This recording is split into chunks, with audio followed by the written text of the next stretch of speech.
आखिर श्री राम को क्यों कहा जाता है मर्यादा पुरुषोत्तम श्री राम? पिछले दिनों घर पर एक पत्रिका आई जिसके मुखपृष्ठ पर एक अत्यंत सुंदर, सार्थक व नयनाभिराम चित्र छपा था। चित्र में बालक राम अपनी माता कौशल्या के चरण स्पर्श कर रहे हैं। चित्र के नीचे मानस की सुंदर पंक्तियां लिखी थीं। प्रातकाल उठी कै रघुनाथा, मातु पिता गुरु नाभि माथा। मैंने यह चित्र अपने परिवार के 10 वर्षीय बालक को दिखलाया और उसे चित्र के विषय में बताया। उसने प्रश्नों की झड़ी लगा दी। भगवान राम माता कौशल्या के पैर क्यों छू रहे हैं? वह तो स्वयं भगवान है। जो स्वयं भगवान कहलाते हैं वे क्यों सबके पैर छूते हैं? क्यों सबका सम्मान करते हैं? क्यों मर्यादाओं का पालन करते हैं? और इन्हें पुरुषोत्तम क्यों कहते हैं? वास्तव में इन्हीं कुछ प्रश्नों के सही उत्तर में निहित है एक व्यक्ति के भगवान बनने की प्रक्रिया। राम के समकालीन अथवा उनके बाद भी न जाने कितने व्यक्ति हुए हैं, लेकिन हम केवल राम को जानते हैं। क्या हम राम को इसलिए जानते हैं कि राम एक प्रसिद्ध राजा के पुत्र थे अथवा एक प्रसिद्ध कुल में उत्पन्न हुए थे? न जाने कितने पराक्रमी व वैभवशाली राजा और उनके पराक्रमी व वैभवशाली पुत्र हुए हैं, लेकिन हम कहाँ उन्हें जानते हैं? यदि हम श्री राम को जानते हैं तो उनके विशिष्ट व्यक्तित्व व उदात्त गुणों के कारण ही जानते और भगवान मानते हैं। बालक राम प्रातःकाल उठकर माता पिता, गुरुजनों व अग्रजनों को शीश नवाते हैं। उनमें आदर सम्मान, अभिवादन व शिष्टाचार का संस्कार है।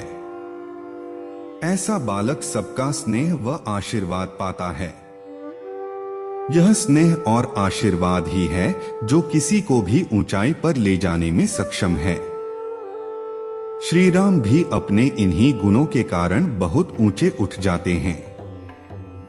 श्री राम के चरित्र में किसी तरह की जड़ता, पक्षपात अथवा असहिष्णुता नहीं है। वे पूर्णतः समन्वयवादी हैं। वे अत्यंत विनम्र हैं। उनमें मुसीबतों को अवसर में बदलने का विशेष गुण है। वे संघर्ष भी कम नहीं करते।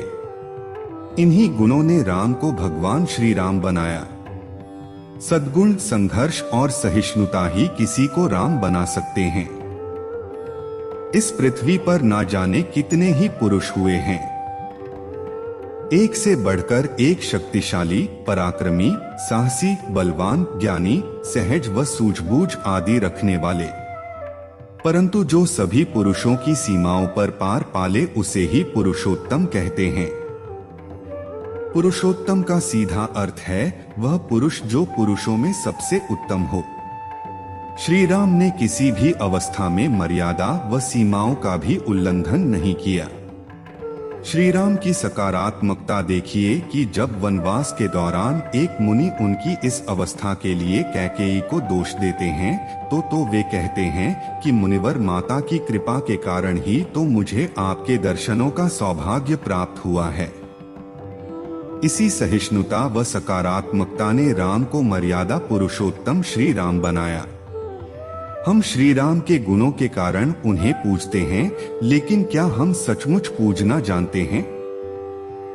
वास्तव में मूर्तियां तो प्रतीक होती हैं, हम पूजा तो गुणों की ही करते हैं। जब हम किसी की प्रशंसा करते हैं तो हमारा उद्देश्य प्रशंसित के गुणों से स्वयं को और दूसरों को प्रेरित करना होता है। प्रशंसा से तात्पर्य किसी के चरित्र की सकारात्मकता को स्वीकार कर उससे प्रेरणा लेना व उसे अपने जीवन में उतारना ही होता है। यदि हम किन्हीं गुणों के कारण किसी की प्रशंसा, पूजा, वंदना अथवा गुणगान करते हैं, लेकिन आचरण उन गुणों के विपरीत करते हैं, तो ऐसी प्रशंसा अथवा पूजा निरर्थक होती है। राम को पूजने का हमारा दावा कितना सही है, इसकी परीक्षा हम सब खुद बड़ी आसानी से कर सकते हैं, यह देखते हुए कि राम के गुण हमारे अपने व्यवहार में किस हद तक उतर पाए हैं। मित्रों, यह प्रस्तुति आपको कैसी लगी? कृपया अपने विचारों को कमेंट बॉक्स में जरूर व्यक्त करें।